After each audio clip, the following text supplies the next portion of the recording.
Vitamin D. We don't eat pork fat anymore from pigs outdoors, and that was the number one way we had vitamin D back then, was a rich lard, not a cheap lard, not a refined, like genetic kind of fed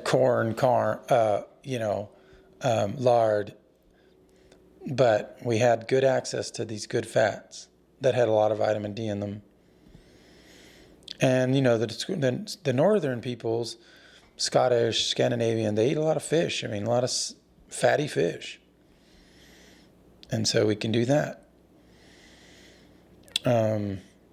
There's like uni, which is really amazing. Salted herring, the Eastern, follow them. They go by like salted or smoked kind of mackerel and all these things, and they just eat them with potatoes because they're salty, right? It's just like anchovies. You can put them on potatoes. Don't salt the potato, and it will become the salt. It's a very good way to make them. So vitamin D is, you might have to supplement. I'm sure they have lanolin-based supplements from sheep lanolin that they turn into vitamin D3. And these can raise your levels a little bit, along with cod liver oil, a good brand like Rosita. And you can take these pills every night. And you do a lot more than's written on the thing when it comes to these cod liver oils and stuff. You do more. And you only get like Rosita and brands you can't find in stores typically. I think Nordic Naturals may have some stuff that's okay, but you got to spend a little money there.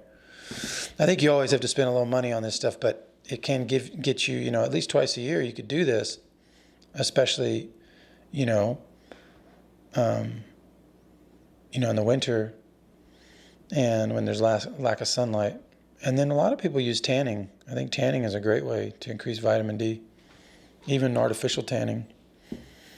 It's a secret. I mean, if you look at all the lobbies out there to try to stop tanning, you start to realize, why are they doing that? Why do they keep trying to stop it?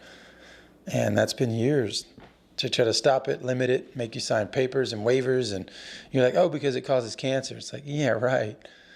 Like those statistics, the statistics in the tanning bed, that one statistic that's always written about like you can increase your chance of skin cancer, they've realized that statistic is bogus because the typical chances of skin cancer based on the sun would be in a typical population. I forget exactly the numbers right now because I'm not in front of it, but it's like 0.003% or 0.03%.